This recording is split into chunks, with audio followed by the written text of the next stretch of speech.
Sonic Warrior, of course, is a fighter pilot who performs air combat operations at or above the speed of sound.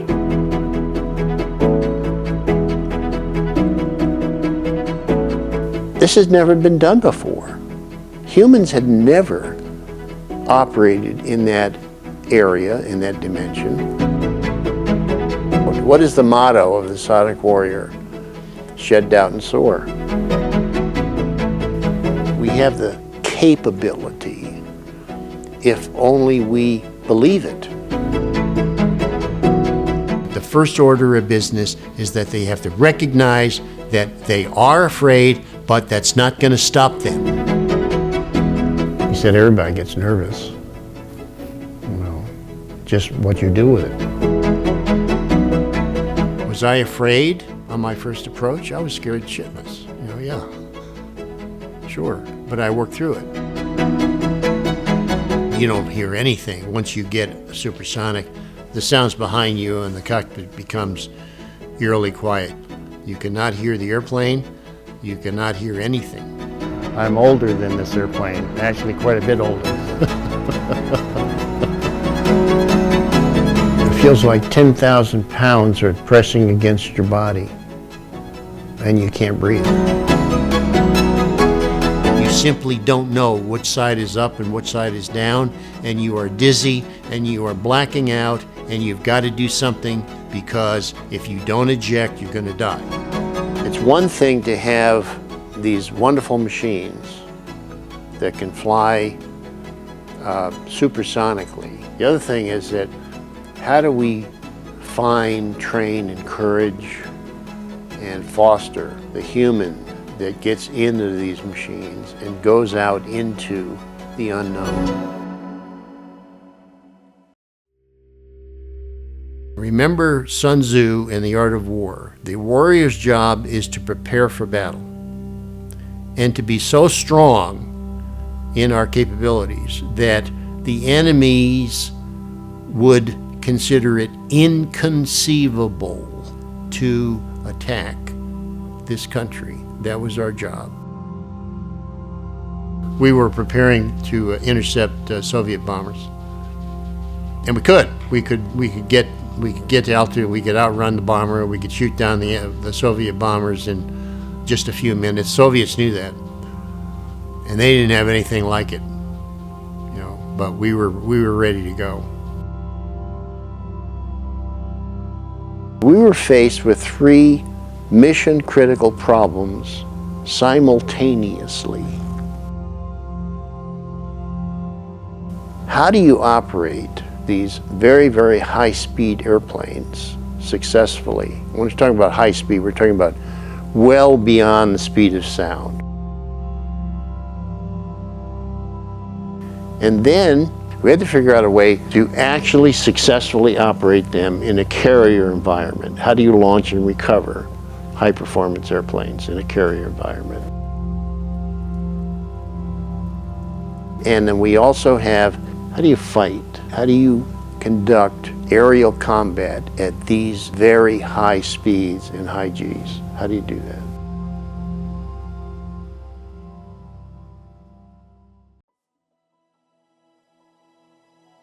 The British put an American airplane at the centerpiece of their premier aviation museum. If you don't know why they did that, you miss a major part of history. The impact that it should have on every single human being that is on this earth right now, and particularly those who are enjoying freedom. Because the P-51 Mustang single-handedly won the war in Europe. You say, Kevin, how can that possibly be? Well, it's true, okay? Yeah. And that's really where we begin. Right after World War II, the nation started to turn to building things again. We wanted to figure out how you could actually get an airplane to go supersonically. And there was many, many people that said you could not do that. was impossible for this reason or for that reason. There was all kinds of science that was thrown out. The initial turning point was the P-51. The P-51 had a very unique wing. It was later called a laminar flow wing, and it enabled the airplane to go 100 knots faster than any other airplane currently flying at the time, and it won the war in Europe. A single invention changed the course of the world. And then we took that idea further. And then the idea was, okay, if we have a laminar flow wing, could we actually mount it on a jet? And also, could we put it on a jet-powered airplane with swept wings? So the laminar flow swept wing airplane was actually created, and I happen to have flown that very airplane. And guess what it could do? It could fly supersonic. That was my first experience as a sonic warrior in the F-11 Tiger, my old friend. Now I'm standing next to an F-11 Tiger. I actually flew this very airplane as a young fighter pilot, learning the art and science of aerial combat. This was the beginning of the supersonic era. You know, Chuck Yeager, when he was doing the supersonic testing, now keep in mind that he was flying a test vehicle that was not technically an airplane. It was launched from a mothership, it was rocket powered, it happened to have a human in it, but it was not typically what we would consider to be an airplane, all right? The first supersonic airplane that we refer to as the first production supersonic airplane in the world was the F-11 Tiger, and I flew that airplane. All right, so I'm one of the early sonic warriors.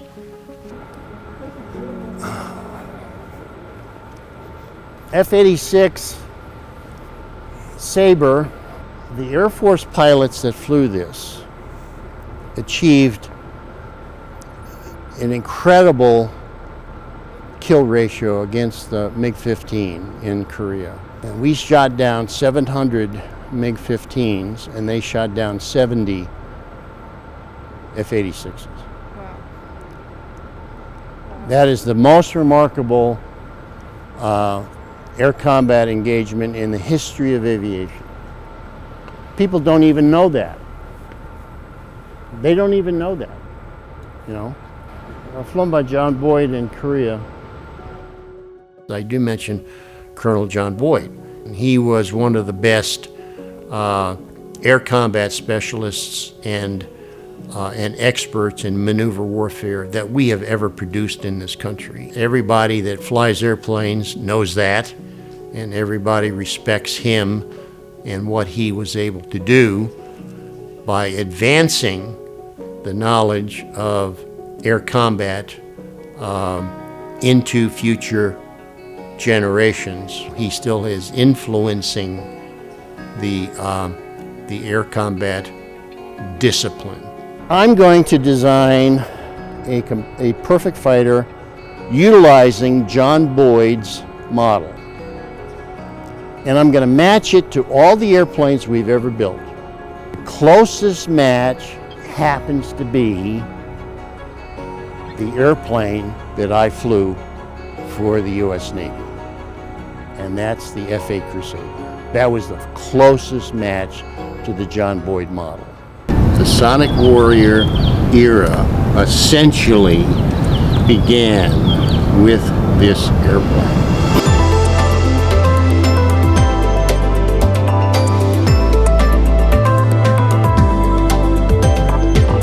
The F-8 Crusader was considered to be the finest close-in air combat machine ever built.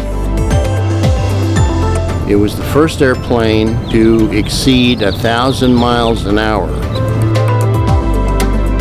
And it stayed as a frontline fighter for many, many years. I think it was about 30 years it remained one of our frontline fighters in the carrier aviation. On its very first test flight, the airplane went supersonic. They did not intend it to do so, but it did. It was so fast, its speed exceeded all other speeds of all other airplanes by a huge margin. The FA Crusader was, in many, many cases, was an absolutely remarkable airplane because it was the first airplane to exceed 1,000 miles an hour. It was the fastest airplane in the world at one time. But the other thing that was even more remarkable is that it didn't take the FA Crusader very, very long to go supersonically. I could take off and be supersonic at 30,000 feet, engaging an enemy bomber in 3 minutes from deck launch.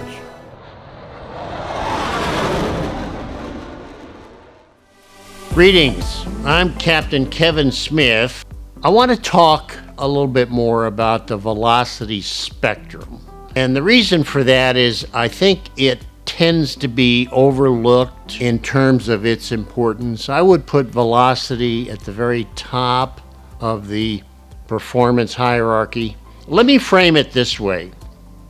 We are now back into what is called, or what I call, Cold War version 2. I was involved in Cold War version 1, which is described as the Great Power Conflict.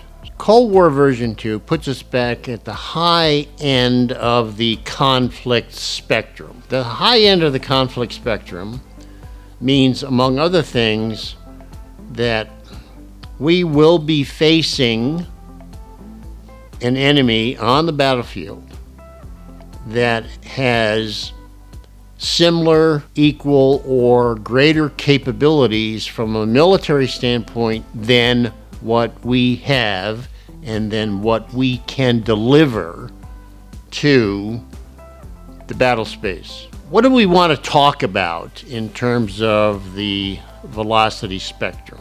The spectrum goes from zero velocity, in other words, stationary, all the way up to speeds that match or exceed the speed of sound.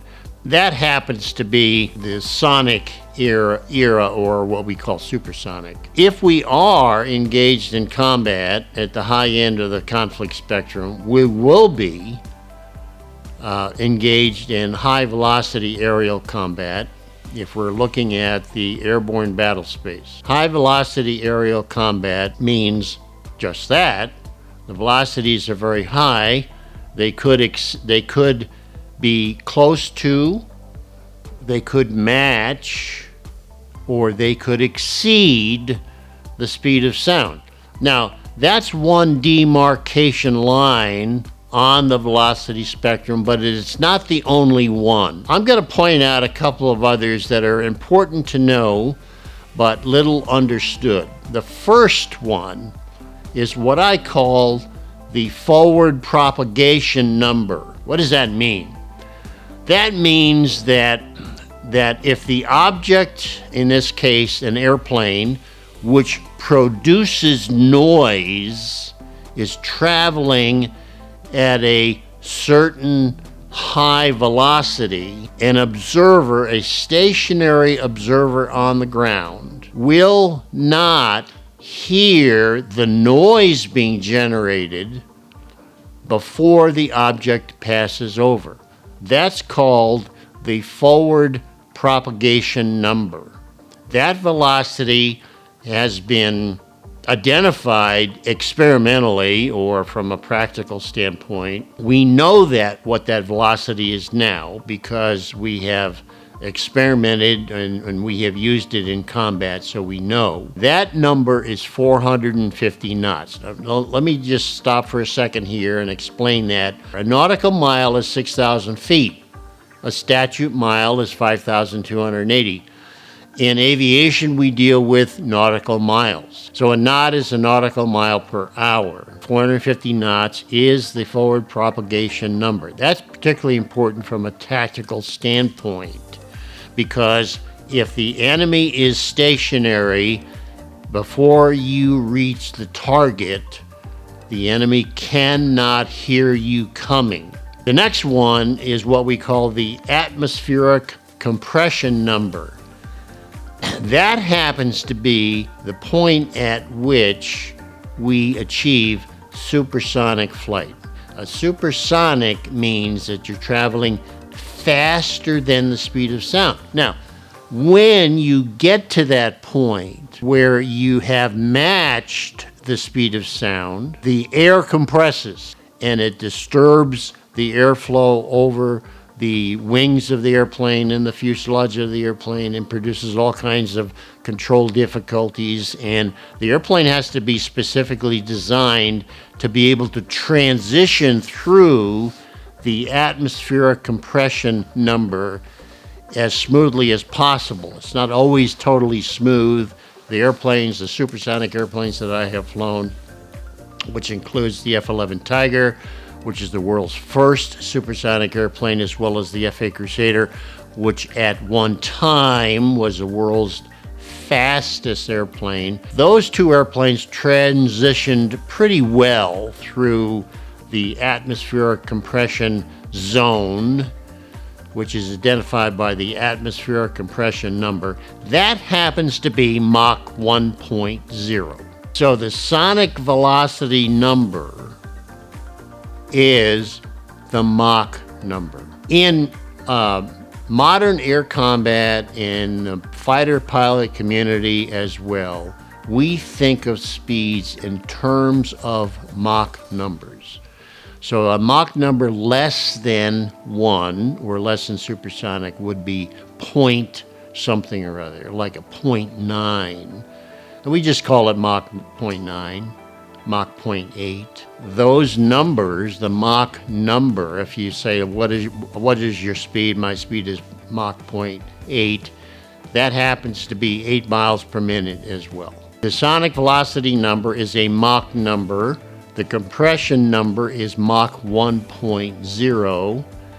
There is also another number, which is what I call the drag energy conversion number. So at some speed, which is represented by the maximum velocity of this particular airplane, what is the maximum level velocity of this particular airplane? That's what I call the drag energy conversion number. That's where the drag equals the energy. They converge at that point, and the airplane cannot go any faster in level flight. That level flight number is particularly important in terms of looking at the performance characteristics of not only your airplane or friendly airplanes in the airborne battle space, but also looking at the performance capabilities of the enemy. The enemy has airplanes that can go supersonic. They have a number of prototype airplanes right now, if we're talking about China, that are 6th generation fighters, and these airplanes are all Mach 2 plus capable airplanes. The drag energy conversion number is pretty high. We have some airplanes in our inventory. For example, the F-106. I just finished a Substack article on the F-106 Delta Dart. That airplane, single engine fighter interceptor airplane that used to be flown by the U.S. Air Force. They should still bring it back and start flying it again, in my view. The drag energy conversion number, or we could also call it the level flight maximum velocity for the F-106, was a little bit better than Mach 2.4. That's a pretty remarkable number. The airplane that I flew, the FA Crusader, the drag energy conversion number of that airplane. Now, keep in mind that there was a number of versions of that airplane over its long career with the U.S. Navy and the U.S. Marine Corps, and also with the French Air Force. That drag conversion number was just about Mach 1.9, so it's pretty close to Mach 2. If we put some of the later engines and some of the earlier models that were lighter, it probably could exceed or at least achieve Mach 2. So it was a Mach 2 version airplane. Drag conversion numbers of other airplanes currently in our inventory, if we're looking at the FA-18 Super Hornet for the Navy and the F-35 for the Navy and the Air Force, those airplanes max out at Mach 1.6. 1.6 is inadequate number. It's an inadequate number for a great power conflict. We should be much higher up on the velocity spectrum if we expect to win in the airborne battle space environment. The last number I want to talk about is the number that in which increased time compression occurs. Now, that's a phenomena that moves us into a new reality at some point on the velocity spectrum. And I'm going to identify that in a moment. But I want to get this idea across so it's clear. At some point on the velocity spectrum, increased time compression occurs. Time compression means that the time available to do something is less than the time required. Okay, so if you say that it takes me 5 seconds or 10 seconds or 20 seconds to do something, it could be to manipulate the radar, it could be to change trajectories, it could be to execute a maneuver, it could be to recognize a new threat, it could be to perform a offensive or defensive maneuver. It could also be to follow a particular procedure to extinguish a engine fire. We saw the engine fire scenario in the Top Gun 2 movie. That was clearly identified in that movie. The pilot happened to be Phoenix, and she was going through the procedures to extinguish the engine fire and to reconfigure the airplane for single engine operation.